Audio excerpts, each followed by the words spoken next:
I feel like his ceiling is 10 points, but that is I'm willing to die on Doug Mountain. Doug Mountain, yes. Doug Baldwin Mountain. You're listening to Let's Talk Fantasy Football, where men of fantasy genius have realized, hey guys, we don't need real football skills to dominate on the fantasy field. Yeah. So slap on your pads and grab your helmet. Shit's about to get real. Welcome back, ladies and gentlemen, to another edition of Let's Talk Fantasy Football. I'm here with my pal. I didn't introduce myself. My name's Nick Walsh. Way to go, Walsh. You screwed up to start the beginning of the podcast. I am here with my good friend, my good buddy, my good old pal. I'm here with Vinny Gonzalez. What's up, Vinny? Hey, man. What's going on? Not too much. I'm rocking the herbal tea tonight, which is a slight downgrade from the normal 8 Budweisers, but we'll get through it. It's cool. Yeah, I'll carry the spirit of us drinking with me cruising on the podcast wine. I think 2 weeks in a row now. Gotta love the podcast wine. All right, Vinny. So we are going to get into the Week 14 preview here. For a lot of you guys, if it's playoffs already, if it's not playoffs, then you're a week away from playoffs. So there's some important shit to get to here. But first, we're going to give a shout out to BenchBoss. BenchBoss is the revolutionary app that allows you to play fantasy football live while watching the game on TV. You can predict the plays, the results of the play, and literally play fantasy football. And you can sign up for the beta now by going to letstalkfantasyfootball.com/benchboss. So, Vinny, let's get right into these Week 14 games without any of the rest of the bullshit we normally do. And we'll try and power through and get to a couple reader questions at the end as well. So let's start with Thursday night, dude. We got New Orleans at Atlanta. New Orleans is a 1.5-point favorite despite being on the road. The over-under here is 53.5. All signs point to this being a pretty high-scoring game with a lot of fantasy output. And I think the biggest news is that Mark Ingram is questionable with a toe injury. So, Vinny, let's start on the New Orleans side. Who are you willing to start, and how does Ingram kind of affect it? Well, I mean, if Ingram goes, you definitely play Ingram no matter what. And then if he doesn't, huge bump to Alvin Kamara, who you're playing anyway, and has been the best player in fantasy football. So nothing really changes with the backfield. I mean, watching Kamara get a full workload would just be amazing, and he'd probably torch the Falcons here. So that'll be really cool if Ingram sits, if you're a Kamara owner, and not so cool if you're an Ingram owner. But outside of that, I don't know if I'm comfortable rolling Breeze. I think people kind of cooled off on that as it is, and there are probably better streamers that will hit as we go on that are probably a better option for you than Drew Brees on a short week here. That's fair. I think if Ingram doesn't go, I'm more inclined to play Breeze because I don't know that they'll bump Kamara's workload that much. I'm sure they'll, give him a little bit more, but I would expect them to kind of just put a little bit more on Breeze. The next running back up is Jonathan Williams. You're just not going to start Jonathan Williams in Week 14. That's just not something that you're ever going to do. No way. So don't even bother really picking him up, I'd say.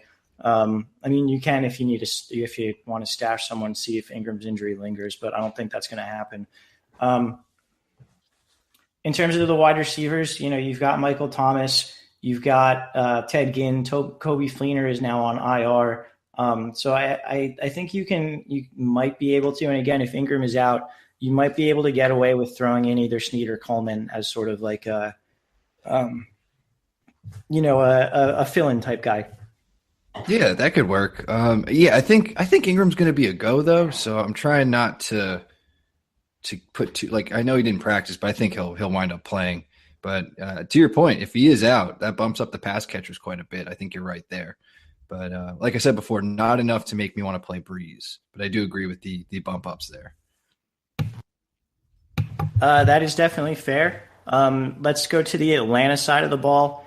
They were very, very disappointing this past week with Devontae Freeman back. I don't know. I don't really know what to think of this pass game, really. I know Marshawn Lattimore might not play in the Saints secondary. That might be a bump up to the pass catchers. But what do you think about Matt Ryan, Sanu, Julio Jones, the whole crew there? So I think I put Matt Ryan in the same wheelhouse as Breeze, where I wouldn't want to do it on a short week because there are better options, and he hasn't been great all season. I think we addressed this a bunch of times on the podcast. Hasn't broke 20 points all season, so that's reason enough to not do this, because when you're trying to get into the playoffs or trying to win in the playoffs, you don't want to do that deal. So there are better guys with higher ceilings than Matt Ryan. Even though this is an expected shootout, I'm not sure. I think both teams are going to try and keep pace with each other in the run game. So I think Freeman's going to see a good workload, his normal like 15 to 18 to 20 deal. And then that's the guy I trust the most, I think, on the Falcons offense, because we've seen Julio bust on a number of weeks, but, you're playing him anyway. Sanu, people have been riding. I know I've been riding him a bit. And I think you roll him out there. I think it depends on if Lattimore is healthy and active and against Julio. I think that could open stuff up for Sanu, but the slot matchup has been pretty vulnerable for the Saints regardless. So I think Sanu is a fine flex or wide receiver 3, high 3, I think there. And that's really what I'm thinking. And then Austin Hooper is probably the last guy people are considering, and I just would not do that at this point. Yeah, the target share isn't really there for Austin Hooper with everyone else healthy. So don't really worry about that. I think I'm with you. I don't know if this game is really going to be that much of a shootout. I might bet the under on this game, honestly. Yeah, I think the under is pretty much a lock here. I just think like the way the Saints have been playing and the way the Falcons have been sucking, I think those two things colliding will be a pretty like run heavy game, which is not great for fantasy, but could work out for a few people. Like Alvin Kamara, hopefully. Yes. But yeah, so let's move on, or do you want to pick the games? Yeah, let's pick them, man. All right. I'm taking New Orleans. Yes, me too. Sweet. All right, cool. Let's move on to Detroit at Tampa Bay. There's no Vegas line for this game yet, I think, because Matt Stafford is on the injury report with a hand injury right now. So take all of our recommendations, I suppose, with a grain of salt, because we don't entirely know the health of really either quarterback. I mean, Jameis is going to play, I would think, but we don't really know the full health of either one right now. That being said, Amir Abdullah should be back, or he's I believe he was limited in practice today. I'm disappointed at that because I wanted to play Theo Riddick, or at least have him as an option this week. He was a nice little option this past week with Abdullah out. If Abdullah goes, do you see any value in the Detroit backfield? Yes, because I think, Tampa's defense has been awful. So I think you can roll out Abdullah as long as he gets in like a few more practices and whatnot. And then it pretty much makes, Theo Riddick a throwaway again. Like you were saying last week, he was good. If they're both healthy, no deal for Riddick. So I think Abdullah, you can get away with a play. I know you're in a situation where you're kind of shot at running back, but I think Abdullah would probably be a good option for you. That's fair. Yeah, I'm definitely going to be considering him if he does look better going into the week. I don't think I'm actually going to go with him, but he'll be in consideration for sure. In that pass game, is Marvin Jones in play for you, or is it just Golden Tate? I like Marvin Jones a lot too. I like him and Tate for this game. I just think Tampa has just let up points every which way. So the problem I have is if Matt Stafford doesn't go, what the hell do you do with those two? Right. They become sketchy plays, but you don't want to overthink shit because they can both create their own kind of deal. Like Marvin Jones, you can get a 50-50 ball and it changes your whole week.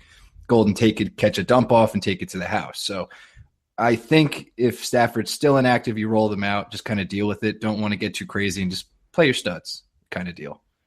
Okay, that's fair. Yeah, I mean, Marvin Jones has been pretty solid as of late. I like him going into this week as well. Do not waste your time on Eric Ebron, please and thank you.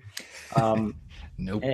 And then on the Tampa Bay side of the ball, let's talk a little bit. Well, you know what? First, let's talk about Doug Martin because it's looking like he's going to be back. Are you going to play him? Nah, man, fuck that. It's okay. Good. Like the way I'm looking at it is all right. I'm thinking you're just checking on my sanity there because him coming back is just bad for everyone involved. Because Doug Martin looks like shit. He misses a week, and Peyton Barber looks great with the same amount of work that Martin's been getting. So this becomes a mess between Martin, Jaquiz is somewhere, Peyton Barber, and Charles Sims is always in there on third down. So four-headed monster. Stay away. Don't get fooled. The matchup is cool against the Lions, but are you really going to put your faith in Doug Martin, who has fucked you all season pretty much? Yeah, he's definitely fucked you because he looked great that first game, and Yeah, then that it was amazing. really just fell off a cliff after that. Um, it's in the past game too. Like I don't know if I wanted to like is Tampa Bay just like a stay away completely game because Mike Evans isn't getting it done. Cameron Brate's not getting it done. Deshaun's not getting it done. OJ Howard's not getting enough targets. Like where are you considering benching Mike Evans in this game? No, you can't. I know it's you want to do it, but again, the Lions haven't been fantastic on defense either. They let up a ton of points to the wide receivers. So I was banking on a big game from Mike Evans last week. Obviously, he dudded once again. I feel like it's got to come at some point, kind of like Julio Day throughout the year, but Right. eventually, like you can't fuck around at this point in the season. So just roll Mike Evans out, whatever, deal with it. Deshaun, I would not play too risky. And yeah, pretty much everyone you mentioned. I think Brate, actually, I disagree with. I think you can play him. I think he's a fine tight end stream. Okay. Because the Jameis Brate connection seems to be working. And I know he only caught 2 passes for 2 touchdowns last week, but he still had 6 targets. So you can bank on some of those landing more so. So a better catch rate could happen against, a pretty soft Lions D. Okay, that's fair. Yeah, I think you're right on that. I think you're getting cute by sitting Mike Evans, and it is an okay matchup for him this week against Detroit. So I guess I guess listen to Vinny on that one more so than me. Who you got in this game? I'm gonna take the Lions, I think, regardless of Stafford's health. Tampa's just been Yeah, so bad. I agree. I'm with the Lions on this one. Let's move over to good old Cincinnati. We have the Bears at the Bengals. The Bengals, despite not being a great team right now, are a 6-point favorite in this game. The over/under is a measly 37.5 points. So not expected to be real high scoring in this matchup. Surprise, surprise. Yeah. You know what? Start me off with Cincinnati. Tell me what you think about them in this game. Man, they're like the last thing I want to talk about right now after Monday night, but Sorry, man. sure, dude, I'll go right into it. Fucking imploding team. So the Bears suffered a couple injuries on defense, much like the Bengals actually. So I don't want to say bet the over, but I think this could be a higher scoring game than it appears on paper because I think they're kind of banged up on both sides of the ball. Mm-hmm. And Dalton, I wouldn't stream or play, so yeah, you don't want to fuck around with that. But Gio, I think I would play big time because he's going to get the full workload if Mixon misses. And that seems to be the case. He missed practice today on Wednesday, so doesn't look too hot for him. I think they can trust Gio at this point in his career to, they've tried to make him the workhorse and stuff. He can handle the full load, no problem. And then they brought up rookie Brian Hill actually last week, and he was active last game. So I was kind of shocked to not see him involved even a little bit. But Gio will only give up carries to him when he needs to take a breather. So no big deal. He'll get the full workload. I think he's pretty good there. Are you going to pick up and play Gio this week, or do you think people are better off without him? I think Gio's the ad of the week. Yes. If you're in a situation where you need a running back or, maybe you've been cycling through based on matchups, you don't have good matchups this week. I think Gio's the best out of the week, hands down, for anyone going into the playoffs or going into an important matchup.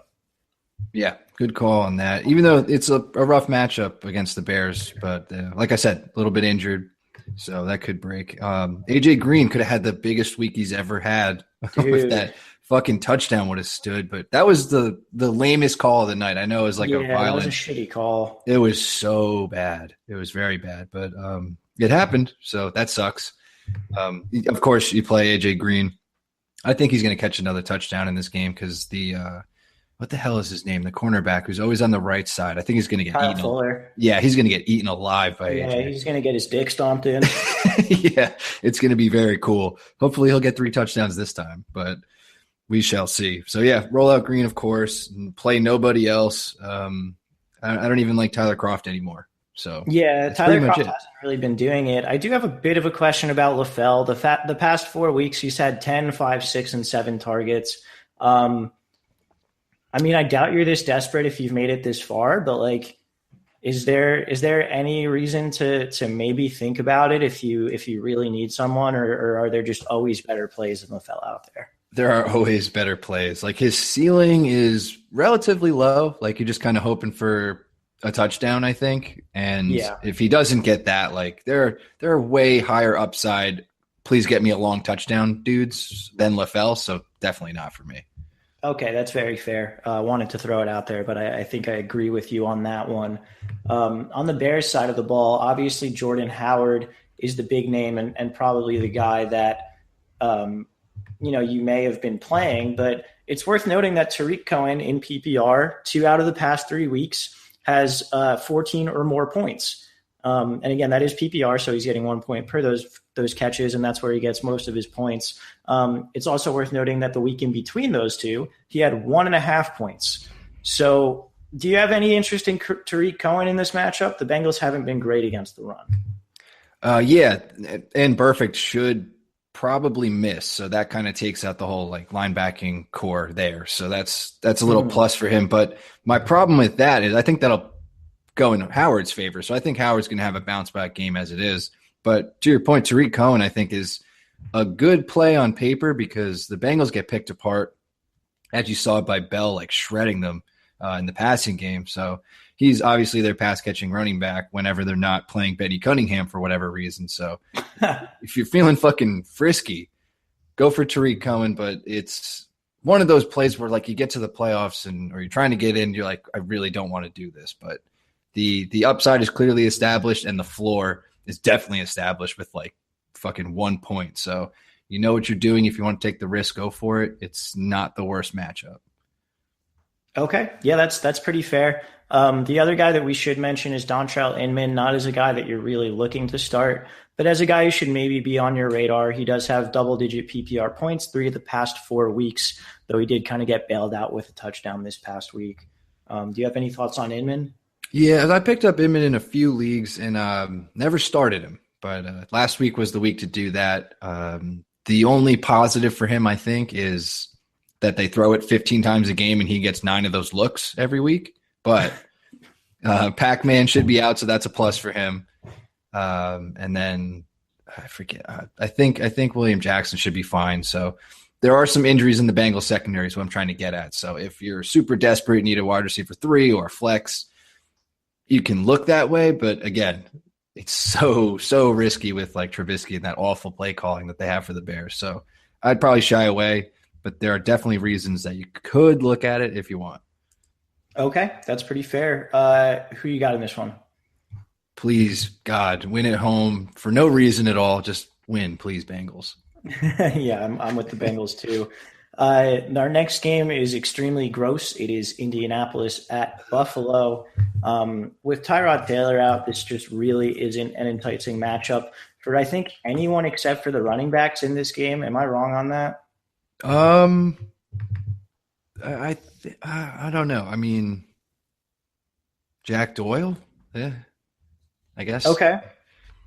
Yeah, that's all I got. I mean, he's the only other stud option I can think of. Like, or Ty actually. I don't know. He did okay against the Jacksonville. Do you just kind of play him?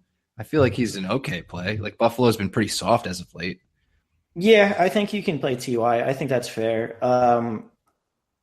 It's difficult to really have any sort of prediction. Like Ty, like I mean, I know it's against the Jags, but like he got out targeted by Moncrief last week. Yeah. He got a touchdown, so that saved it. But for me, it's like weirdly, I think it's Frank Gore and LaShawn McCoy, and that's it. Because with Nathan Peterman at the helm, I'm not starting a single pass catcher in that offense. But I think the Colts defense is bad enough that LaShawn McCoy can just kind of get through it. Yeah. And then, the Buffalo rush defense has also been bad. I think you can probably play Frank Gore. Yeah, I'm with you on that, definitely, because Marcel Darius, after he got traded, like their D has gone to shit because teams can run on him after that, and it was just, just bad. So yeah, I'm with you on the Frank Gore spot play. All right, fair enough. Who do you got in this one? I'm going to take the Colts, actually. I think I'm also going to take the Colts because I don't think Peterman's going to win anything. All right. On that note, let's hear very quickly from our friends over at BenchBoss, and we'll be right back with the next 4 games. This year, dominate your friends with free play-by-play fantasy football from BenchBoss. BenchBoss is the first play-by-play fantasy football game where you must think like the players and coaches on the field as you predict the outcome of every play. Earn rewards as you compete against friends and fans across the country. BenchBoss is currently recruiting beta testers, and we need you. Visit benchboss.tv to learn more and sign up today. All right, and we are back. So the next game that we have here, Vinny, we have Seattle at Jacksonville. Jacksonville is a 3.5-point favorite at home, and the over-under here is 39.5. The biggest implication in this game, obviously, is what do you do with Russell Wilson? Are you going to play him in a pivotal week of the season for your season against Jacksonville, who has just been stellar against quarterbacks and wide receivers? Yeah, it's a tough call, but I think you stay the course. Don't get too cute. Play Russell Wilson. Unless you have like an amazing, I can't even think of like another guy on my bench that I could possibly have paired with Wilson. Like, would you, if you had Phillip Rivers and Russell Wilson, who do you play?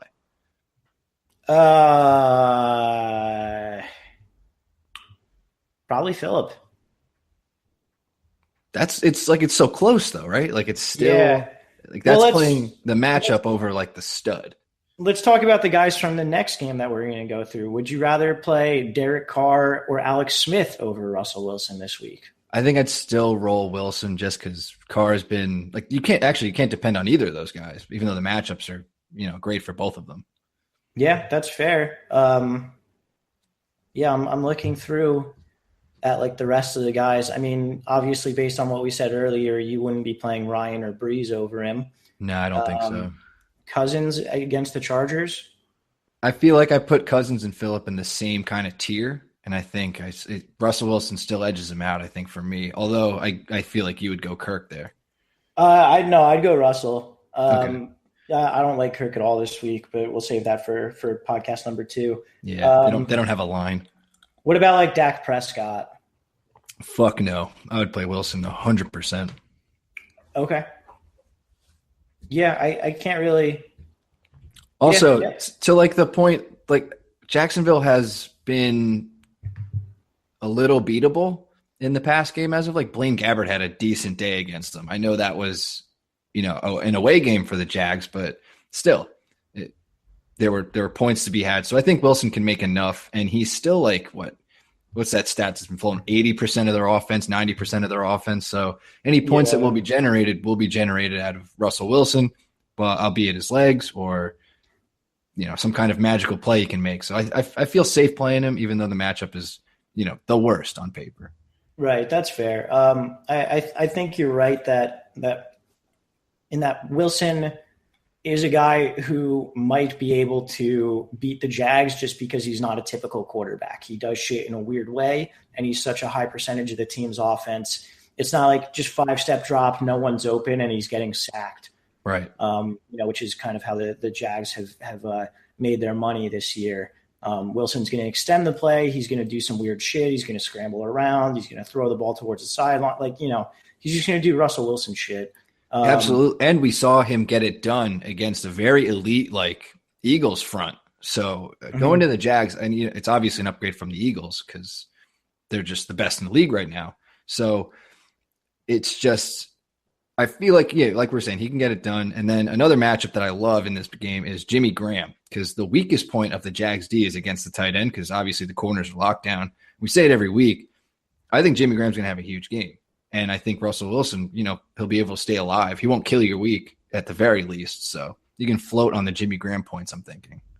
That's a good call. I like Graham out of all those pass catchers this week. Would you be sitting Baldwin? I own Baldwin in I think every league, and I'm just rolling him out there. I'm not getting too cute. Okay. I'm just fucking gonna die with him. I feel like his ceiling is 10 points.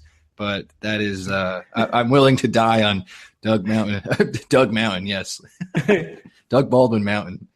Fair enough. And then the last guy for the Seahawks we need to talk about is Mike Davis, who really came in and was that lead back for them. 16 carries, 64 yards, also had 4 targets, 4 catches, and 37 yards. Did not get in the end zone. But that's the kind of usage that makes me think that he's a guy you should be starting in this matchup.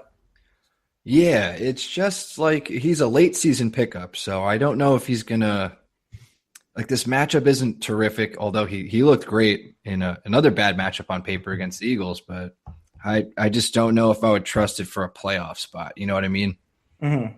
So I think he's a great pickup, and I think the Seahawks schedule gets a little better for the playoffs, but if he can get it done against the Jags, then he's earned the approval rating big time for me. I know he had a great game against, the Eagles, who are the best in the league at stopping the run, but I don't know. I'm a little shaky on trusting, obviously, Pete Carroll, and I think his carries overall in general.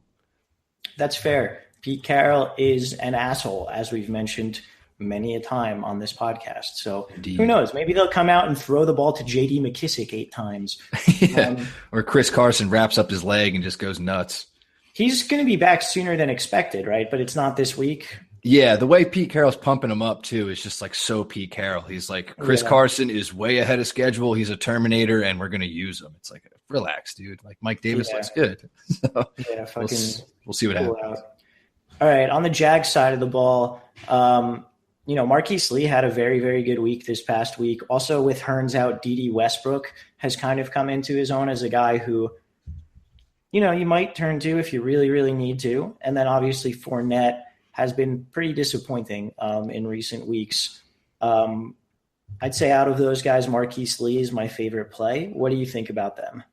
I like Marquise a lot. I think he's probably a safe wide receiver too this week. I like him a lot. D.D. Westbrook is kind of on that boomer bust flex area for me. So I'd probably stay away and pick like a safer person because we've yet to see his ceiling in like a real game that matters other than preseason. So right. I'd probably stay away from that.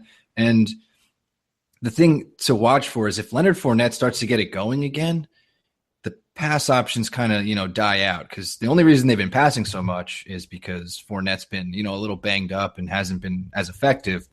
So there have been targets and, obviously opportunities to be had. So I would keep an eye to see what they do in this game because the Seahawks are, not what they used to be on defense, obviously missing some key players, but I think Lee is definitely a play.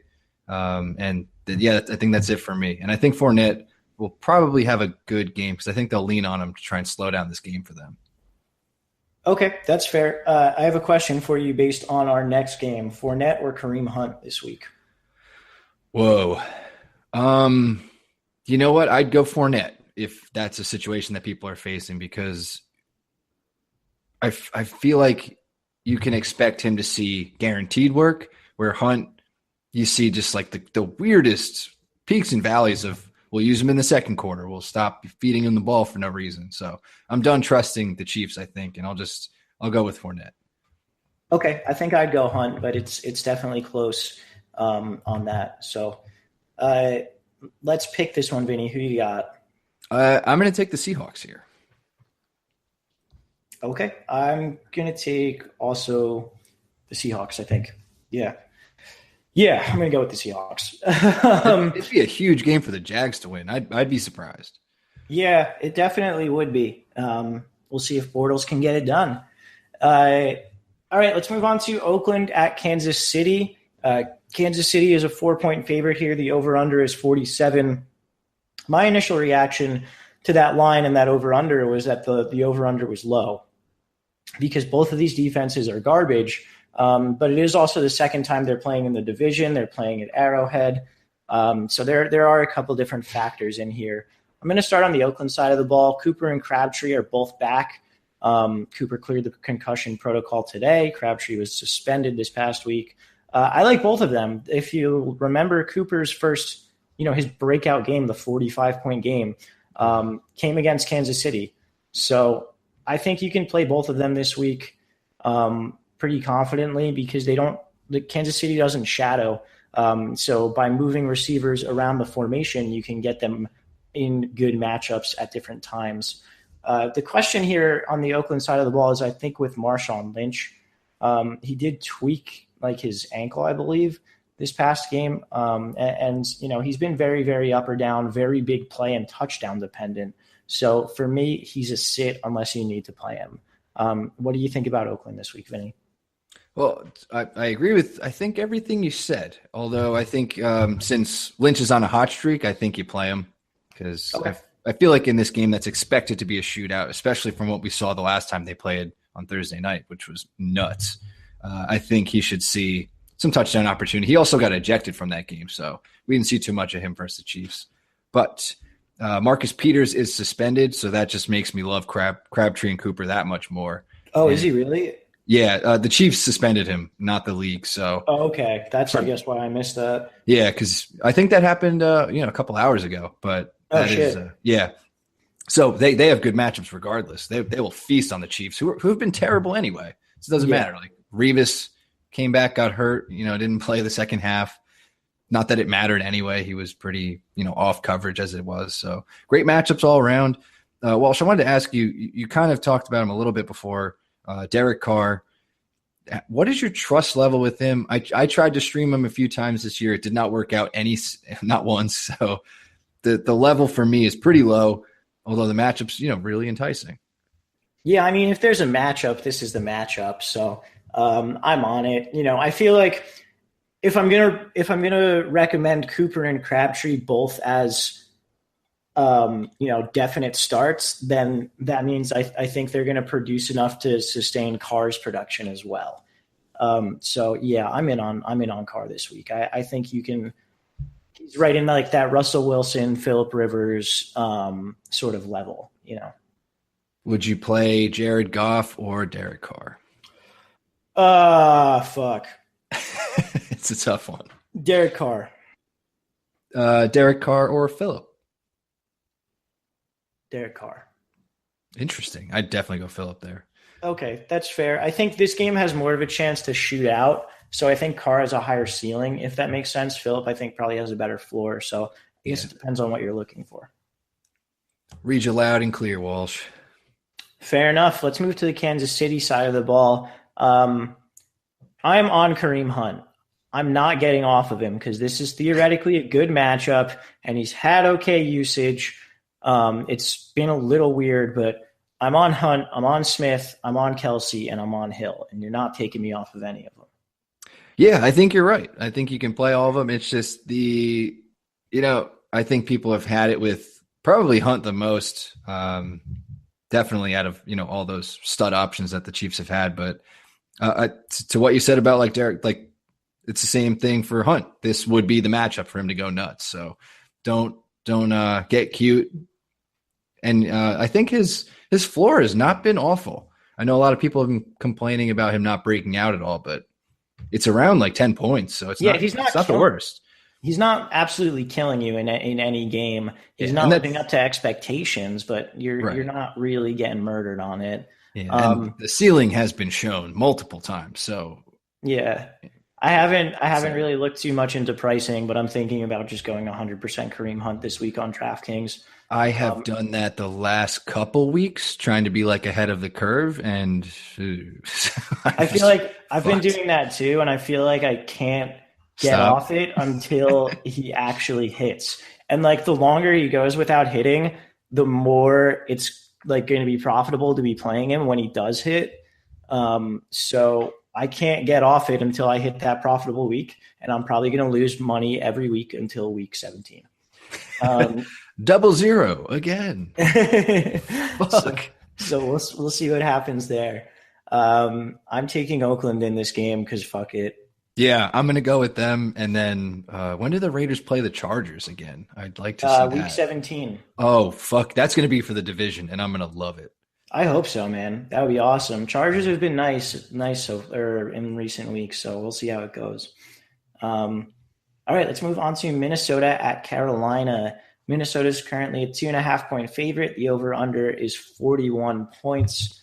I think Minnesota is basically start all your normal guys. I think Carolina's a pretty solid defense, but I don't think there's any reason to get off of Thielen or Diggs. Or Jerick McKinnon, I guess. Yeah, I'd throw Murray in there too, along with Case Keenum. Okay. I think they're both plays. Where would you put Keenum relative to guys like Carr and Phillip and Wilson? Honestly, I think I'd rather take the risk on Carr with the ceiling because I think Case Keenum's floor is very established. I think his ceiling is also pretty low. So I think I'd take the risk on Carr there with the matchup. Okay. Yeah, that's fair. I think I'd do the same thing. On the Carolina side of the ball, Cam's another guy who, you might have been playing, I guess. I wouldn't play him in this matchup. Minnesota is very good against running quarterbacks. They haven't given up many rush yards to the quarterback this year, and that's how Cam gets his points when he's a good fantasy quarterback. So I'm not sure I'm on anyone except for McCaffrey because I would think Funches will be covered by Xavier Rhodes, which Xavier Rhodes is a big physical cornerback. And Funches can't get separation anyway, so it's not a good matchup for him. Yeah, I just think that with Funches, you can get enough targets for enough opportunity. Like, you know what I mean? Like he'll get something out of nothing. If that makes sense.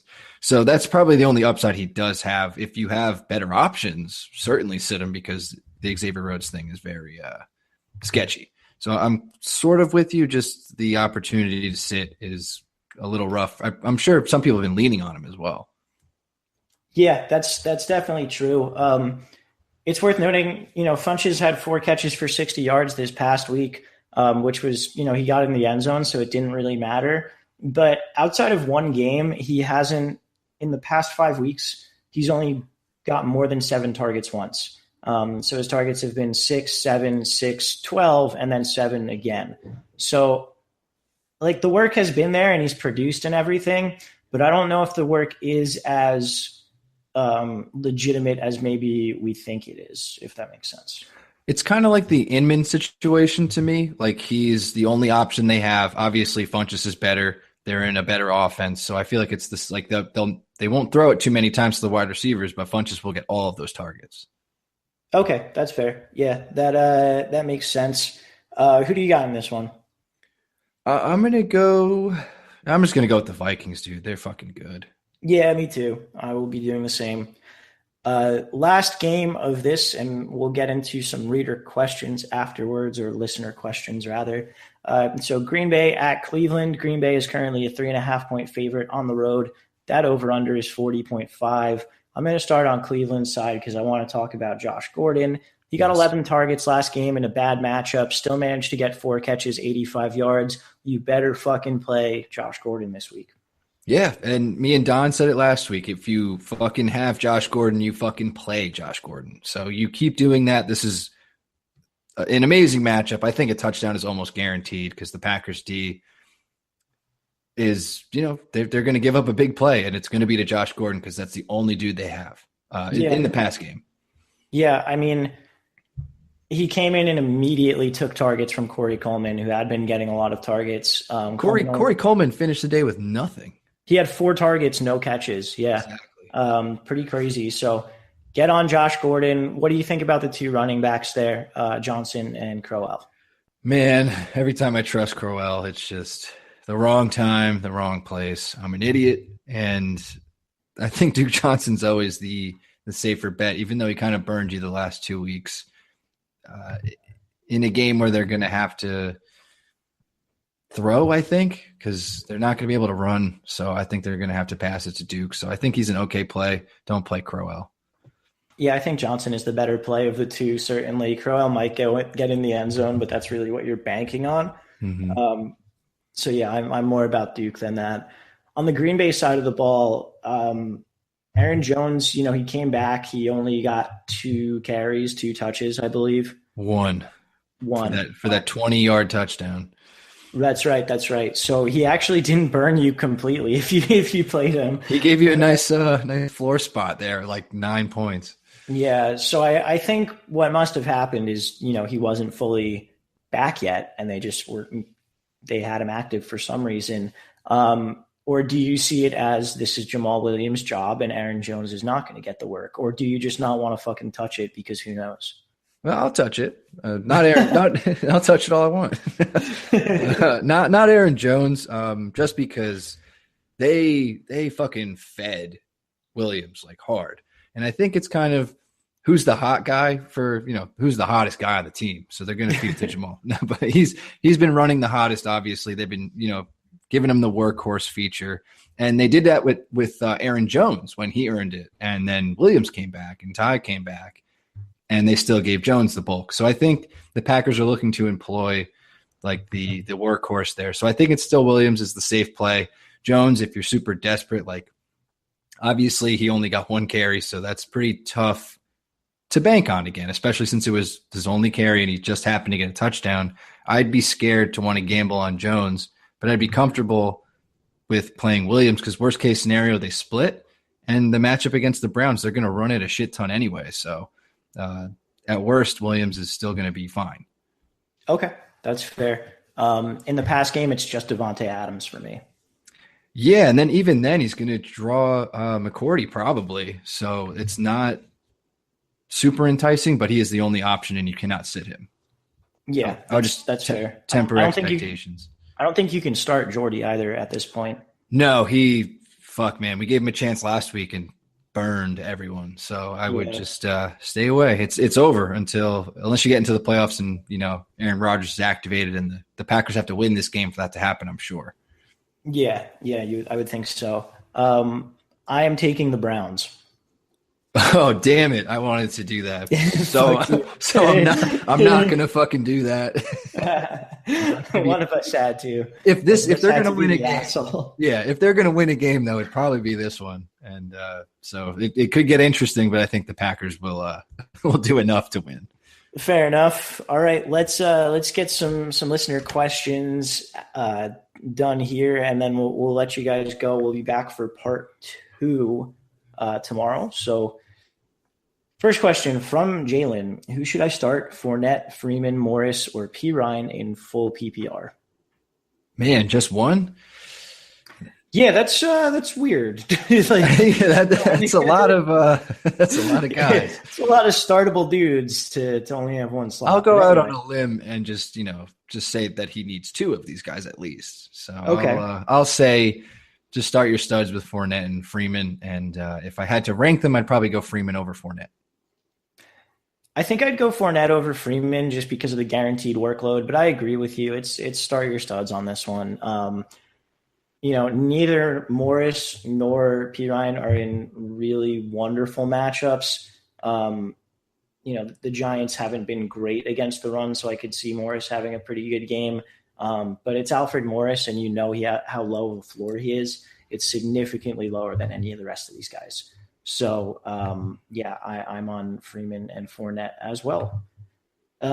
Next question here from Ryan. Should I start Rex Burkhead, Stephon Diggs, or Marquise Lee as my flex this week in a PPR league? What do you think, Vinny? I'm going to stay with the stud approach, and I'm just going to say keep Diggs because I'll never suggest to play Burkhead to anybody. I'm sorry. I know Lee has a good matchup, but I'm gonna say Diggs for sure. I'm going to go Burkhead. Fucking hate you, dude. Again, I think lower floor option, but he's been red hot recently. He's been getting some usage in the red zone. Lucky. He gets pass work.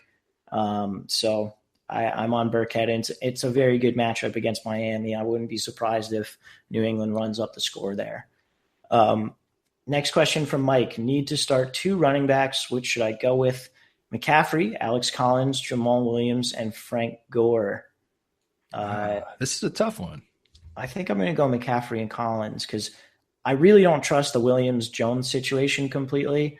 Both McCaffrey and Collins have been getting it done in recent weeks. I don't really see any reason for that to not continue. I think I'm going to agree with you. Collins is probably the safest second option because McCaffrey's getting played. So I think I'm with you there. All right. And then next question from Ruben. Full PPR league. Kareem Hunt, Burkhead, Drake, and Howard.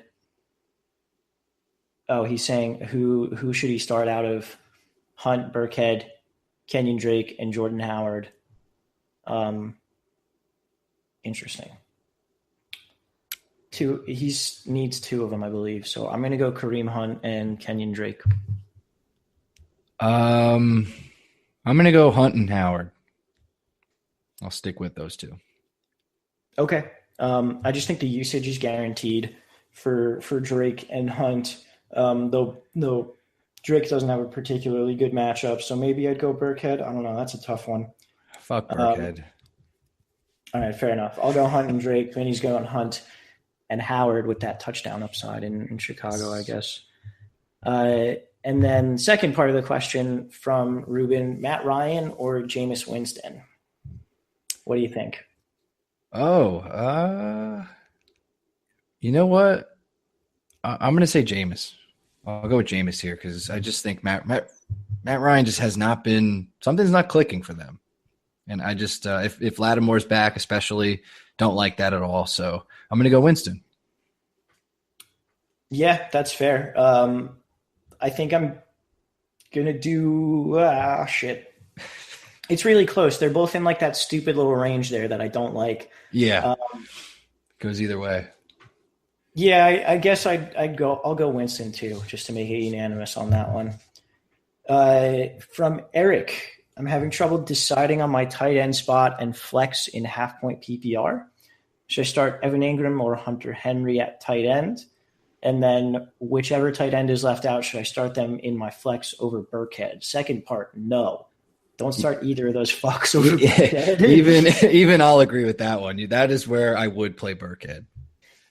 And then at tight end, I think I'd go Ingram just because the targets are more likely to go his way, I think. Yeah, I agree. And Eli will be back, so you don't have to worry about the Geno Smith effect. So I would say Ingram for sure. Yeah, and Henry's kind of been banged up. So Shepard hasn't practiced this week yet either. So that might just be more of a target funnel towards Ingram. Yep. All right. Last question here, though. It is a multi-parter. Oh, so Jordan needs help with his decision. So he goes through his whole roster. I'm not going to read that out. We'll just talk about it. But the first question, do I play Ingram Thursday night with the injury or bench and decide between Mixon or Pirine on Sunday? So, Vinny, what do you think there? No, definitely not. Stick with Ingram if he's active for sure. Mixon might not even play, and Pirine is going to be behind an offensive line that is like fourth string at this point for the Skins. So don't trust that shit. Play your studs. If he's out there, he's healthy enough to play. So stick with Ingram Thursday night. Yeah, I completely agree. If Ingram's healthy, you're playing him on Thursday. If not, you got to see if Mixon's healthy. It's looking more likely that Mixon will not be healthy, so I guess you'd be stuck with Pirine at that point. Yep. And then the second part of this question, do I play Cooper Kupp with Woods still out and play him instead of either Baldwin facing Jacksonville or instead of Crabtree, who has been up and down but in a great matchup without Amari Cooper? Well, Cooper is back, but it is still a great matchup. I think I'd play Kupp over Baldwin. Yeah, but I'd play Crabtree over Kupp. Right, but he's saying instead of either of them. So okay, yeah. Out of the three, I think is shit. Okay, man, it took me a while to get that. My bad. So, no, I completely agree. Then, yeah, because if you can afford to sit Baldwin for a guy with the upside and opportunity like Kupp, sure. Yeah, I'm going Crabtree and Kupp in that, and kind of seeing what happens. Woods is they're targeting a Week 15 return for him, so he is still going to be out this week. Yep. Which makes Kupp a good matchup again. That's all we got for this one. We'll have the next 8 games coming right at you on Friday morning, as well as some more listener questions to get you through the week. So yeah, make sure you guys are liking, subscribing, whatever else you need to do, review it. Check out the apps on both iOS and what the fuck's the other one called? Android. Yeah. Yeah, and also compatible with your Amazon Echo. All right, for Vinny, I am Walsh. Later, podcast. This has been Let's Talk Fantasy Football. Thanks for listening.